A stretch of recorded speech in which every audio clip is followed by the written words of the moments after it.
Greetings everyone. Welcome to Gurukul CEC lectures. I am Mehak Chawla, Bharatnatyam dancer, art educator and disciple of Guru Srimati Geeta Chandranji. In today's lecture, before beginning, let me just discuss with you that what we have covered in the last lecture. So we have already covered the folk traditions of Central India, where dance functioned as an intrinsic part of daily life, emerging from agrarian cycles, tribal customs, and ritual practices. These forms reflected a deep integration of performance with ecology, livelihood, and belief systems. So, in this lecture, we will shift our focus to Western India, where the cultural landscape evolves into a rich interplay of coastal livelihoods, maritime traditions, devotional practices, and historical interactions with external cultures. When we look at Maharashtra, we find a vibrant range of traditional dance forms such as Lavani, Dhangarigaja, Lezim, Koli, and many others that continue to thrive across the region. These dances are not merely artistic performances, rather, they represent a celebration of life itself, deeply rooted in rituals, folklore, and community traditions. They play a vital role in festivals, religious ceremonies, and social gatherings, where people come together to participate, celebrate, and express collective joy. In this way, these dance forms act as a powerful medium of cultural continuity and social bonding, bringing communities together in a spirit of harmony and shared identity. To understand how livelihood directly influences performance vocabulary, let us study about Koli dance. How occupational identity shapes the movement of this dance form, the music, and the symbolism. So, the Koli dance originates from the Koli community, one of the oldest fishing communities inhabiting the coastal regions of Maharashtra, including Mumbai and Konkan. And this dance is very deeply rooted in their seafaring lifestyles and reflects generations of inherited traditions tied to fishing and maritime survival. The primary theme revolves around the sea as both a provider and a force of nature. The dance encapsulates the rhythmic movement of ocean waves, the act of rowing and navigating boats, the collective efforts involved in fishing, emotional connections with the sea, including reverence and dependence. Thus, it is both celebratory and symbolic, representing livelihood, struggle, and devotion of the community. Koli dance is performed during weddings, social ceremonies, festivals, community gatherings, and cultural events. It often marks occasions of prosperity, thanksgiving, and communal bonding. It is being performed by both men and women, typically in groups. The gender division of movement reflects real life roles within the fishing community. Yet, the performance ultimately emphasizes unity and cooperation. If we look at the performance structure of this dance form, the choreography is highly dynamic and symbolic, Men stand in rows, holding oars, mimicking the act of rowing boats. Their synchronized forward and backward movements create a visual illusion of waves and sailing. Women form parallel or opposing rows, holding hands and moving rhythmically toward the men. The interplay between the two groups represents coordination in fishing activities and familial harmony. And the movement may include swaying, bending, and stretching, clapping, and turning. And you will see there are certain jumps as well. The dance often progresses from slow rhythmic pattern to energetic sequence, mirroring the unpredictability of the sea. If we look at the costume, women wear brightly colored sari, maybe it in green, red, or yellow or blue color, and which is draped uniquely in a Koli style, which is tucked above the knees in case they are going to do the movement and वो movement को वो freely कर सके. That's why it is above the knee. And they also wear jewelry which include necklace, bangles, earrings. Yes, so you can see on your screen the costume worn by men and women. In this, the men wear lungis tied in a triangular fashion, often paired with a simple shirt. And they also wear a cap which is of red or white in color. And that's the essential element of this costume. If we look at the music, that is lively and rhythmic in nature, which is closely aligned with the tempo, and it reflects the ebb and flow of the sea, the communal spirit of fishing expeditions, a blend of work, songs, and celebratory tunes. Songs are narrative driven and often describe fishing journeys, love, and relationships. If you look at the musical instruments of this dance, it includes dholki, tasha, manjira, halgi, zanj, tuntuna, and we often use harmonium occasionally. These instruments create layered rhythms that enhance both movement and storytelling.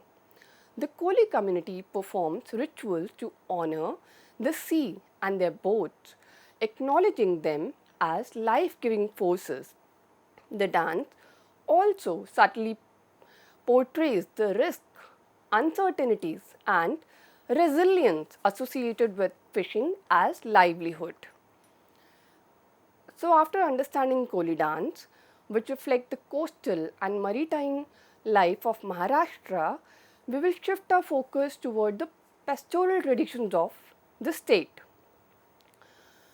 So, moving on to the form, which is based on the occupational groups, fishing communities on one hand, and the shepherd communities on the other, that shape distinctive movement vocabularies and performance aesthetics.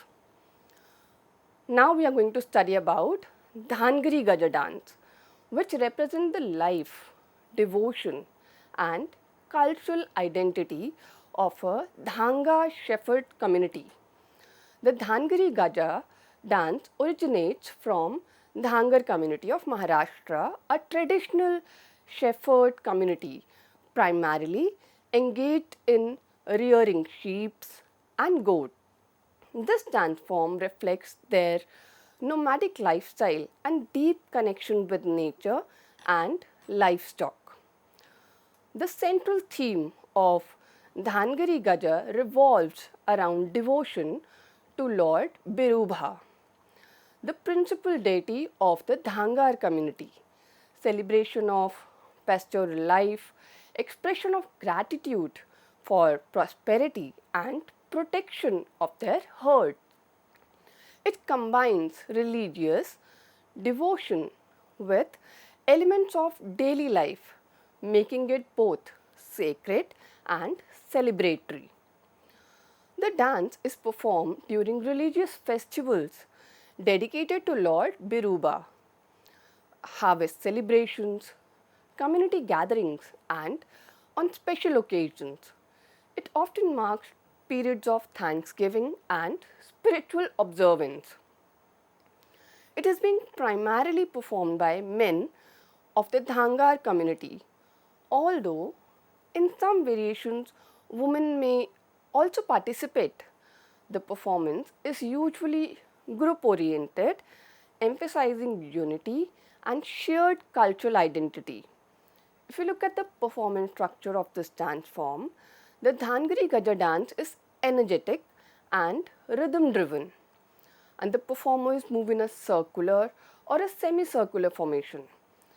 The dance usually begins with a slow rhythmic steps and gradually builds to vigorous movements. Dancers stamp their feet forcefully, jump and spin, creating a dynamic visual pattern. The movement often imitate the activities of shepherds such as guiding and protecting their flocks. A distinctive feature is the use of a dhol, around which the dancers often revolve. The increasing tempo of the drum intensifies the performance, creating a powerful atmosphere. The dance is both expressive and physically demanding, reflecting the endurance and resilience of the pastoral lifestyle. If you look at the costume, men wear traditional dhoti, kurta, and they also wear colorful turbans. And a significant element in is the woolen blanket which they carry with them. That is the symbolic of Dhangar community and often used as prop during a performance. Women wear traditional saris if they participate, and the music is deeply devotional and rhythmic, centered around the beats of the dhol. It creates an intense and immersive environment that drives the energy of the dance. In this, the songs are usually dedicated to Lord Biruba, and it narrates story of the deity, experiences of pastoral life, expressions of faith and gratitude.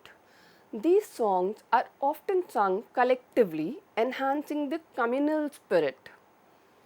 If we look at the musical instruments, so the main one is dhol, around which they all revolve and dances. And they also use a small percussion instruments, that is cymbals.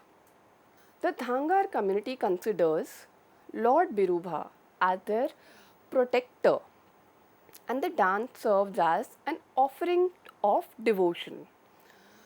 The woolen blanket is not just a attire but a symbol of their identity and livelihood. While not as widely represented in mainstream cinema as Lavani or Koli, Dhangarigaja has gained recognition through state cultural festivals and folk presentations, where it is showcased as a symbol of Maharashtra's pastoral heritage.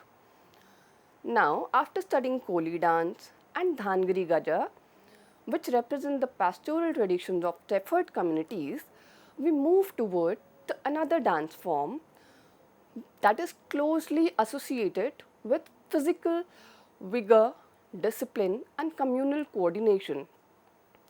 And this brings us to the Lezim dance, a dynamic and energetic form that beautifully combines rhythmic movement with physical exercise, often performed in both festive and institutional settings. The Lezim dance originates from Maharashtra and is traditionally associated with rural communities as well as akhadas. Over time, it has also become an integral part of school drills, public celebrations, and cultural processions, reflecting its adaptability and Widespread appeal. The central theme of Lezim revolves around physical fitness and discipline, unity and coordination, and celebration of collective energy. Unlike narrative driven folk dances, Lezim emphasizes synchronization, rhythm, and group harmony, making it both performative and functional.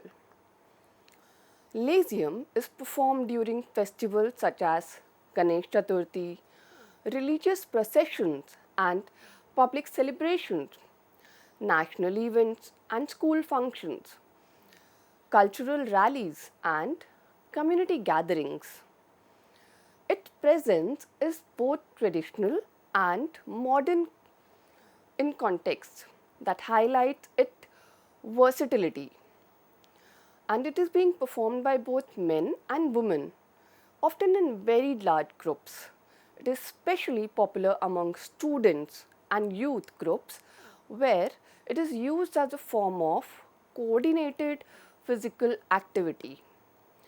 The Lezim dance is characterized by highly synchronized group formations, often in rows or circular patterns, which is rhythmic in steps combined with coordinated arm movements, and the use of a handheld instruments called Lezim, which produce jingling sounds. And the performance includes stepping patterns that alternate between slow and fast tempo, bending, stretching, and turning movements. There are sudden changes in directions, enhancing visual dynamism. And the dancers strike the Lezim instruments in rhythm, creating a fusion of movement and sound. The overall effect is energetic and vibrant, often resembling a drill like performance with artistic expression. In this, the female dancers wear saris, which allow the ease of movement and which is paired with minimal jewelry. And men wear dhoti kurta or a simple traditional attire that sometimes accompanied by turbans. And in the institutional setting, performer may wear uniform that enhance the group coordination of this. The music in Lezim is primarily rhythm driven with strong beats that guide the synchronized movements. The sound of the Lezim instruments itself becomes a crucial part of the musical compositions. Unlike other folk dances, Lezim may or may not include elaborate song. When present, they are usually simple, rhythmic chants, devotional or patriotic in nature, designed to maintain tempo and group coordination. So, if we look at the musical instruments, the primary instrument is Lezim, the small handheld percussion instruments. Along with this, you may see tasha. These instruments enhance the tempo and energy of the performance. Lezim is not just a dance, but also a form of physical training, historically used to build stamina, coordination, and discipline among participants. Its incorporation into school activities highlights its dual role as both exercise and cultural expression. Lezim performances are frequently showcased during Ganeshotsav, processions, and Republic Day celebrations, symbolizing Maharashtrian pride and collective energy. It is also widely performed in schools and colleges, in the cultural programs across India. Now, having studied the folk dance of Maharashtra, where we observed both coastal and pastoral expressions, we now move further along the western coast to Goa, a region that represents a distinctive cultural synthesis shaped by indigenous traditions and historical influences. In Goa, folk dance take on a slightly different character. While they continue to be community oriented, there is a stronger emphasis on ritual practices, festive celebrations, and the blending of cultural influences, including elements that reflect interactions with Western traditions. Among the dances performed, we find a rich variety. Dekni, for instance, is particularly notable as it presents a unique blend of traditional and modern musical elements. Similarly, Fugdi and Dhalo are among the most widely performed folk dances, especially by women, and are deeply rooted in ritualistic and communal practices.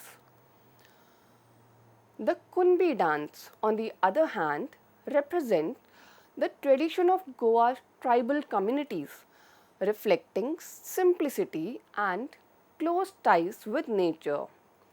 During the vibrant Shigmo festival, several performances traditions emerge, such as lamp dance, where women balances lamps on their heads, and Morulem, which is presented by backward communities as a part of festive celebration. Another significant tradition is Zagor, a folk theatrical performance staged in village settings by the Gauda community, combining elements of dance, drama, and storytelling. Additionally, forms like Dhangar dance, performed during Navaratri, highlight devotional energy through vigorous movements, while Mando, a lyrical dance song tradition, beautifully illustrates the confluence of Indian and Western cultural elements, particularly in music and expression. Goa's folk traditions reveal a blend of sacred rituals, seasonal celebrations, and social storytelling. Dance forms here often function as collective spiritual practices, reinforcing community cohesion and cultural continuity. Among these, the Dhalo dance stands out as a deeply ritualistic and woman centric tradition that integrates devotion, performance, and social structure, which we will study in our next lecture. With this, I conclude my lecture. Thank you.